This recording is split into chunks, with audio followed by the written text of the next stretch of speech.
Hello everyone, কেমন আছো তোমরা সবাই? আশা করছি সবাই খুব ভালো আছো। আজ কিন্তু দারুণ একটা ইন্টারেস্টিং ব্লগ হতে চলেছে।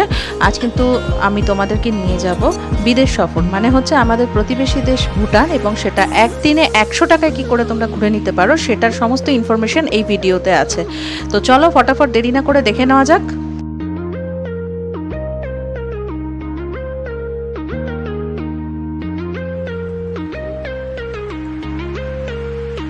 পেছন দিকে আছে হ্যাঙ্গিং ব্রিজ, তো আস্তে আস্তে আমরা চলে যাই। চলো।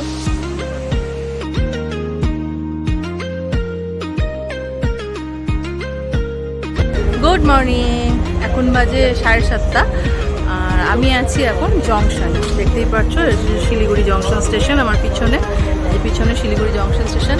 কোথায় যাচ্ছি? আমরা যাচ্ছি একটা দারুণ ডেস্টিনেশন, তবে হ্যাঁ দেশের মধ্যে নয়, দেশের বাইরে। কোথায় যাচ্ছি চলো। টিকিটের ভাড়া হচ্ছে 60 টাকা করে। এবার চলো যাওয়া যাক। কোথায় যাচ্ছি দেখাবো তোমাদেরকে। আমি তো সবসময় জানো আমি আগে বলি না, পরেই বলি যেখানে যাব, ডেস্টিনেশন কি, কোথায় যাচ্ছি। আগে বললে তো সেটার মজা থাকে না, না? চলো আগে আগে দেখো। ট্রেন আছে আমাদের এখান থেকে হাসিমারা স্টেশন পর্যন্ত, তো হাসিমারা স্টেশনে যাই, ওখান থেকে কোথায় যাচ্ছি বলছি চলো। তো দেখতেই পাচ্ছ বন্ধুরা, আমাদের কিন্তু শিলিগুড়ি জংশন থেকে হাসিমারা স্টেশন পর্যন্ত যাওয়ার এই ট্রেনটা, ট্যুরিস্ট স্পেশাল ট্রেনটা চলে এসেছে। তো এর ভাড়া হলো মাত্র 60 টাকা, যেটাই করে তোমরা হাসিমারা স্টেশন যেতে পারবে। এবং ওখানে চলো নেক্সট ডেস্টিনেশনে গিয়ে দেখা হবে।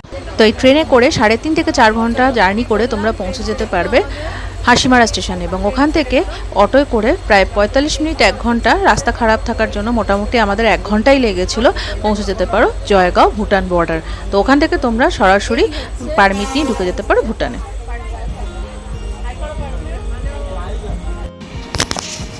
তো বন্ধুরা দেখতে পাচ্ছ তো, এই ট্রেনের জার্নিটা কিন্তু খুব সুন্দর। জংশন থেকে আলিপুরদুয়ারের ট্রেনের জার্নিটা ভীষণই সুন্দর। জঙ্গলের মাঝখান দিয়ে, গুহার ভেতর দিয়ে এই জার্নিটা ট্রেনে করে তোমরা করতে পারো। আর মাঝে মধ্যে যদি কপাল সঙ্গ দেয় তাহলে তোমরা এই জঙ্গলের মধ্যে হাতি বা ময়ূর দেখে নিতেই পারো। যেমন এই যে দেখতে পাচ্ছ সেবক ব্রিজ আসছে, দেখতেই পাচ্ছ ওইদিকে হচ্ছে সেবকের পাহাড়, একদম মানে কুয়াশার মতো মেঘ আচ্ছন্ন হয়ে রয়েছে।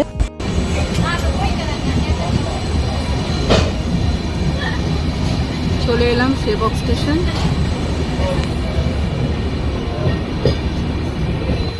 দেখতেই পাচ্ছ সেবকের পাহাড়, সেবক স্টেশন চলে এসেছি এখন।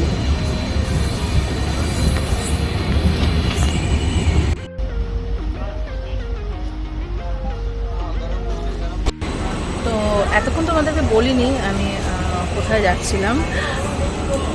আমরা 7:40-এর ট্যুরিস্ট স্পেশালে উঠে আমরা যাচ্ছি হাসিমারা স্টেশন, আর ওখান থেকে আমরা যাব জয়গাঁও হয়ে আমরা বর্ডার পার করে যাব ভুটানে। আগে আগে চলো দেখতে থাকো আমার সঙ্গে, আমি সবটাই তোমাদের সঙ্গে শেয়ার করব, সবটাই তোমাদেরকে বলবো। মাত্র এই ট্যুরিস্ট স্পেশালের টিকিটের ভাড়া হচ্ছে মাত্র 60 টাকা, মাত্র 60 টাকা। আমি আর আমার পার্টনার আমরা দুজনে বেরিয়ে পড়েছি আজকে ভুটানের উদ্দেশ্যে। তো এখন এখান থেকে আমরা চলে যাব একদম জংশন থেকে আমরা ট্রেনে উঠেছি, আর এটা হচ্ছে সেবক স্টেশন দেখতেই পাচ্ছ। এরপরে আমরা নামবো হাসিমারা স্টেশন। হাসিমারা স্টেশন থেকে মোটামুটি 1 ঘন্টা 45 মিনিটের দূরত্বে হচ্ছে জয়গাঁও। এবার ওখান থেকে বর্ডার ক্রস করে আমরা যাবো ভুটানের ভেতরে, সিলিংটা কভার করবে। তো চলো যাওয়া যাক। আগে আগে দেখাই তোমাদের। জানো তো এই যে ট্রেনের জার্নিটা খুবই সুন্দর। আর হ্যাঁ, যদি এই ট্রেনে জার্নি করো তো এই দৃশ্যটা কিন্তু কেউ মিস করবে না। দেখতেই পাচ্ছ এই যে তিস্তার ওপর দিয়ে আমরা পার হচ্ছি, আর এই দুদিকে হচ্ছে সেবকের পাহাড়। পাহাড়ের গায়ে দেখো মেঘগুলো মনে হচ্ছে যেন কেউ ছিঁড়ে ছিঁড়ে তুলো লাগিয়ে রেখেছে। দূর থেকে ওরকমই লাগছে, পেঁজা তুলোর মতো একদম পাহাড়ের গায়ে লেগে আছে। আর এই যে দৃশ্যটা ভীষণই সুন্দর। এটা কিন্তু এখান দিয়ে কেউ যদি জার্নি করো এটা মিস করো না। আর আমি দুবার এই রাস্তায় এই ঠিক মনসুনেই এসেছি। দৃশ্যটা কিন্তু এইরকমই হয়, হালকা হালকা বৃষ্টি, কোথাও কোথাও আবার নেই। ভীষণ সুন্দর লাগে এই সময়টা জার্নি করতে। শীতকালে হয়তো একটুখানি খটখটে হয়ে যায় ব্যাপারটা। তাই এই হচ্ছে চালসা স্টেশন। এরপরেই আমরা চলে যাব আমাদের ডেস্টিনেশন স্টেশন, হচ্ছে হাসিমারা স্টেশন। আমরা পৌঁছে গেছি আলটিমেটলি হাসিমারা স্টেশনে। এখান থেকে অটো বা টোটো নিয়ে যাবো আমরা জয়গাঁও। চলো গিয়ে আবার দেখা করছি, দেখা। তো আমরা এখন হাসিমারা স্টেশন থেকে জয়গাঁওর দিকে যাওয়ার অটোতে উঠে পড়েছি, আর ভাড়া বলেছিল 50 টাকা। তো সেখানে আমরা কম বেশি করে 40 টাকাই দেব। আর দুধার ধরে এরকম চা বাগানের সৌন্দর্য উপভোগ করতে করতে তোমরা কিন্তু পৌঁছে যেতে পারো জয়গাঁও। এই যে দেখতেই পাচ্ছ প্রায় ভুটান বর্ডারের কাছাকাছি আমরা চলে এসেছি, জয়গাঁওতে ঢুকে যাচ্ছি। দেখতেই পাচ্ছ বন্ধুরা, আমি এখন পৌঁছে গেছি জয়গাঁও। জয়গাঁও শহরটা বেশ বড়ই, অনেকটাই বড়। আমাদের সঙ্গে একটা ব্যাপার হয়েছে, আমাদের না ভুটানের ভেতরে ঢুকে গাড়ি নিতে হচ্ছে না। আমাদের যেই অটোতে আমরা এসেছি সেই অটোওয়ালাই এখান থেকে একটা গাড়ি ঠিক করে দিল। এই হচ্ছে হ্যাঁ, এবার একটা দরকারি কথা তোমাদের সঙ্গে শেয়ার করি। এখানে আমরা ভুটানের ভেতর থেকে গাড়ি নিইনি, আমরা জয়গাঁও থেকেই গাড়িটা পেয়ে গেছি। আমাদের যে অটোওয়ালাটা হাসিমারা থেকে জয়গাঁও পর্যন্ত এনেছিল ওই ঠিক করে দিয়েছে। ভাড়া কিন্তু মাত্র 1000 টাকা। এখানে আসলে কিন্তু অনেক বলবে 1500, 1200, 800 থেকে 1000 টাকাই কিন্তু এখানে গাড়ির ভাড়া। এই হলো ইমিগ্রেশন। ব্যাগ দেবো? এবার আমরা ঢুকে গেছি,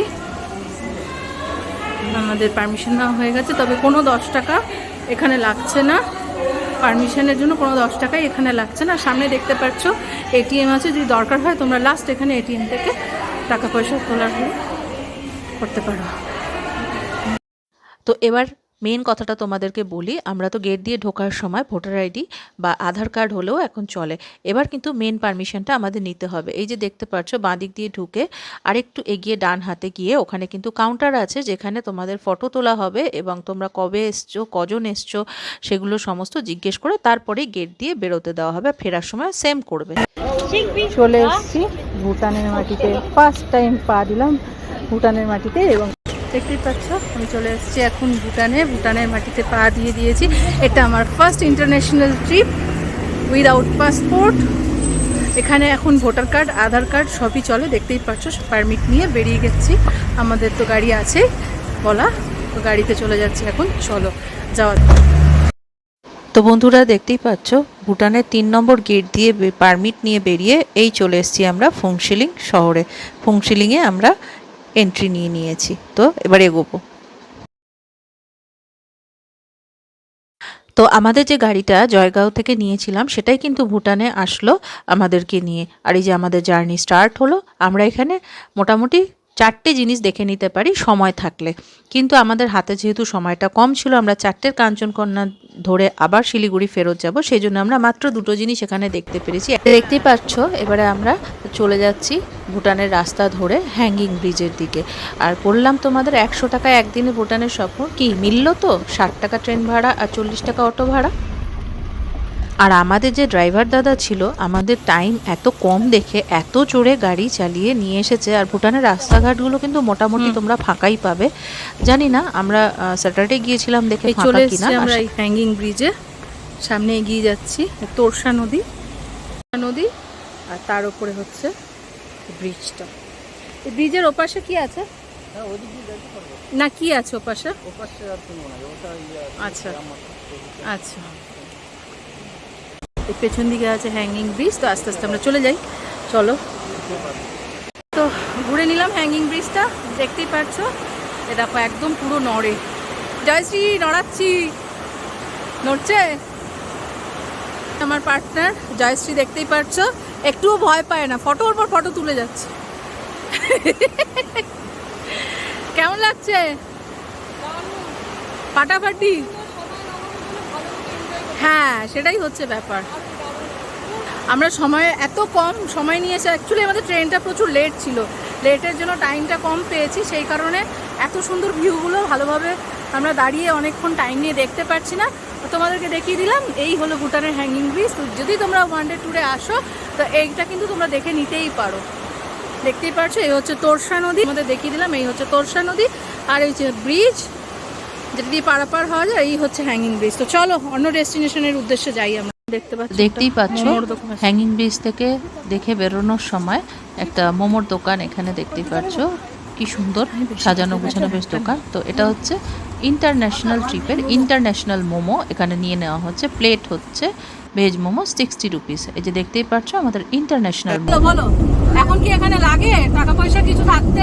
না এখন কিছু লাগে না, খালি জাস্ট ভোট কার্ড আধার কার্ড নিয়ে চলে আসবা হয়ে যাবে। আচ্ছা ঠিক আছে, কিছুদিন আগে পর্যন্ত এটা ছিল তাই তো? হ্যাঁ ওটা আগে ছিল, এখন আর মোটামুটি কতদিন ধরে বন্ধ হয়েছে? ওটা মোটামুটি মাস 6-এর মধ্যে হয়ে যাবে। বন্ধ হয়েছে, কেন বন্ধ হলো গো? এটা ওই যে টুরিস্ট আসবে না তার জন্য। টুরিস্ট আসছে না তার জন্য তাই তো? হ্যাঁ, এখন দেখতেছে এখন আমার লস হয়ে যাচ্ছে, হ্যাঁ এখন সব বন্ধ। আগে 10 টাকা করে নিচ্ছিল, ওটাও বন্ধ। হ্যাঁ 10 টাকা ওটা বন্ধ, আমরা তো এমনিই আসলাম দেখলাম। ওটাও বন্ধ হয়ে গেছে। হ্যাঁ ভালো করেছে, এইবারে যদি টুরিস্ট আসে। এখন টুরিস্ট আসবে। হ্যাঁ ঠিক আছে। তো শুনলে তো আমাদের ড্রাইভার দাদার কাছ থেকে সঠিক ইনফরমেশনটা কিন্তু তোমরা পেয়ে গেলে। আর এই দেখতেই পারছো রাস্তা দিয়ে চলতে চলতে এগুলো যে দেখতে পাচ্ছ এগুলো কিন্তু এখানে ওরা ফ্ল্যাটে থাকে, এগুলো কিন্তু ওখানকার কালচারের ফ্ল্যাট। আর দেখো সব এখানকার বাড়িঘরগুলো মাথাগুলো কিন্তু সব ফ্ল্যাট, দেখেছো তো, মানে কটেজ স্টাইলের, ফ্ল্যাট বলছি কটেজ স্টাইলের, দেখতেই পারছো ভীষণ সুন্দর। এখন আমরা যাচ্ছি গুম্ফার দিকে। ইস বন্ধুরা, এখন জানো তো মনে হচ্ছে যদি হাতে একটু সময় নিয়ে আসতাম কিংবা 1-2 দিন স্টে করতাম তাহলে হয়তো পুরো জায়গাটাই ঘুরে দেখতে পারতাম। দেখো কি সুন্দর, এটা কিন্তু পুরো ফুংসিলিং সিটি, রাস্তাঘাটগুলো কি সুন্দর পরিষ্কার পরিচ্ছন্ন। দেখো কাউন্টার থেকে টিকিট কাটলাম, এই মনস্ট্রিতে এসেছি আমরা, নিয়েছে 30 টাকা করে টিকিট, 30 টাকা করে টিকিট নিল। আর এই যে হচ্ছে ভুটানের নোট, ভুটানিজ কারেন্সি, দেখতেই পাচ্ছ, রেখে দিলাম স্মৃতি 10 আর 20 হচ্ছে ক্যান্টিন। এই যে মনেস্ট্রি, চলো চলো মনেস্ট্রির গেট, চলো ঢুকছি মনেস্ট্রিতে।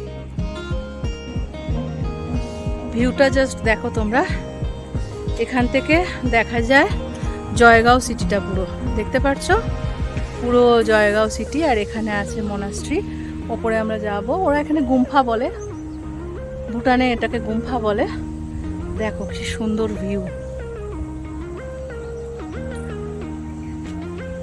এই যে পাহাড়, যাচ্ছে ওখানে গুম্ফাটায়, এই যে দেখতে পাচ্ছ, ভীষণ সুন্দর লাগছে দেখতে। দেখো আমরা যেহেতু শিলিগুড়িতে থাকি, নর্থ বেঙ্গলে থাকি, তো প্রচুর মনেস্ট্রি আমরা দেখি, কিন্তু যাই হোক দেশের তো একটা ব্যাপার থাকে, এটা তো ইন্ডিয়া নয়, আরেকটা দেশ ভুটান, তো সেখানে এখানে মনেস্ট্রিগুলোকে ওরা গুম্ফা বলে, একই জায়গা একই জিনিস, কিন্তু চলো এখানকার স্টাইলটা অন্যরকম, সেটাই তোমাদের সঙ্গে শেয়ার করি। দেখো এই দেখো,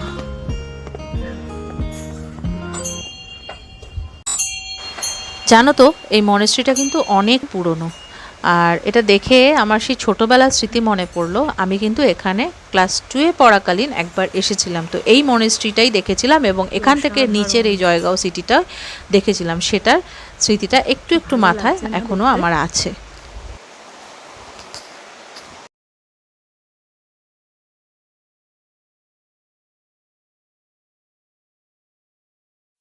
আর এই যে সামনে দেখতে পাচ্ছ এটা কিন্তু স্তূপা, এখানে কিন্তু এই কালো রঙের যে জায়গাটা আছে ওখানে লেখা আছে এটার সম্বন্ধে।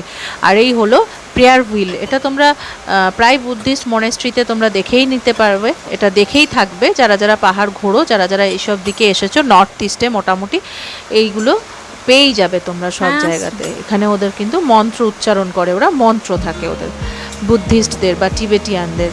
যাই হোক ওই দেখতেই পাচ্ছ সামনে একজন বয়স্ক ভুটানিজ, উনি কিন্তু সমানে এই প্রেয়ার হুইলটা ঘুরিয়ে যাচ্ছে। আর মনেস্ট্রি কিন্তু একটা জিনিস এখানে এসে জানতে পারলাম, কখনো বাদিক করে ঘুরবে না মনেস্ট্রিতে, যখন তোমরা ঢুকবে রাইট সাইড মানে ক্লক ওয়াইজ ঘুরবে, অ্যান্টি ক্লক ওয়াইজ কখনো এটা চারিদিকে ঘুরতে হয় না, এখানকার একজন লোকই আমাদেরকে বলল।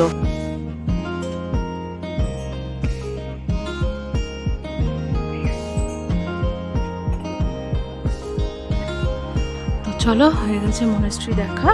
এবার আমরা নেমে, কম সময়ের জন্য এসেছিলাম তো সেই কারণে একটু মানে খুব যে তোমাদেরকে ডিটেলসে সব কিছু বলবো দেখাবো সেটা আমি পারলাম না, I am very sorry for that, but যতটুকু পারলাম চেষ্টা করলাম তোমাদেরকে দেখানোর। দেখো এই যে পেছনের ভিউটা, চলো। আর এই যে দেখতে পাচ্ছ গুম্ফাটা, এটা কিন্তু অনেক পুরনো, আমাদের শিলিগুড়িতে যেমন মনেস্ট্রি বলে এখানে কিন্তু গুম্ফা বলে, নর্থ বেঙ্গলে মনেস্ট্রি বলে, আমি সেটাই জানি। তো ওখানকারই একটা এই যে জায়গা যেখানে এরা প্রেয়ারের জন্য ফ্ল্যাগ লাগায়, ভীষণ সুন্দর ভিউটা, এটা ছেড়ে যেতে পারছি না, তো একটু শেয়ার করে নিলাম তোমাদের সঙ্গে। এই জায়গাটায় একটুক্ষণের জন্য দাঁড়িয়ে যেন একটা অদ্ভুত পবিত্রতা ফিল হচ্ছিল। তাই দেখতে পাচ্ছ আমাদের এখন বেরিয়ে যাওয়ার টাইম হয়ে গেছে। আমরা 4টের কাঞ্চনকন্যা ধরে চলে যাব শিলিগুড়ি জংশন স্টেশনে। সেই কারণে আমরা এখন বেরিয়ে যাচ্ছি এখান থেকে। আর দেখতে পাচ্ছ তো এখানে কিন্তু কেউ যদি এসে দাঁড়ায় রাস্তা পার হওয়ার জন্য, এখানে গাড়িগুলো কিন্তু নিজে থেকেই থেমে যায়। চলো, শেষ হয়ে গেল আমাদের একদিনের ভুটান সফর, ল্যান্ড অফ থান্ডার ড্রাগন। আমরা এসেছিলাম, তো এখন আবার বাড়ি ফিরে যাওয়ার জন্য এখান থেকে চেক আউট করাতে হবে, তারপরে আমরা চলে যাবো। তো বন্ধুরা, ওই যে বললাম আসার সময় যেরকম ভোটার আইডি দেখাতে হয়, ছবি তুলতে হয় এবং বলতে হয় ফার্স্ট টাইম কিনা, কতক্ষণের জন্য থাকবে, এগুলো সব ওরা জিজ্ঞেস করে। তো ফেরার সময়ও কিন্তু ঠিক তাই, ওরকমই ছবি তুললো, দেখে নিল, মিলিয়ে নিল সমস্ত। তো এবার আমরা বেরিয়ে যাচ্ছি, সেম প্রসেস কিন্তু ফেরার সময়ও হলো। তো এখন আমরা বেরিয়ে যাব আমাদের শিলিগুড়ির উদ্দেশ্যে। আর হ্যাঁ, আরেকটা জিনিস তোমাদের সঙ্গে একটু শেয়ার করে নিতে চাই। সামনে দেখো, গেটের সামনে বেরোনোর সময় বাঁ দিকেই যে বসে আছে অরেঞ্জ কালারের ড্রেস পরা, ইনি মনে হয় এখানকার সিকিউরিটি। এদের ড্রেসের কালারটা আমার খুব পছন্দ হয়েছে। তো বন্ধুরা, এই ছিল আমার একদিনের ভুটানের ফংশিলিং শহর সফর। তো যা কেমন লাগলো ছোট্ট করে তোমাদের সঙ্গে শেয়ার করলাম, জানাতে। আর হ্যাঁ, আরেকটা কথা তোমাদের সঙ্গে শেয়ার করা অবশ্যই জরুরি। তোমরা হয়তো অনেকে মনে করবে যে 100 টাকায় একদিনে ভুটান সফর কী করে হলো, ওখানে গিয়ে তো গাড়ি করে ঘোরা, তার খরচ আছে। অবশ্যই আছে। তোমরা যদি না করতে চাও তো তোমরা শিলিগুড়ি থেকে জয়গাঁও পর্যন্ত 100 টাকায় অবশ্যই পৌঁছে যেতে পারো।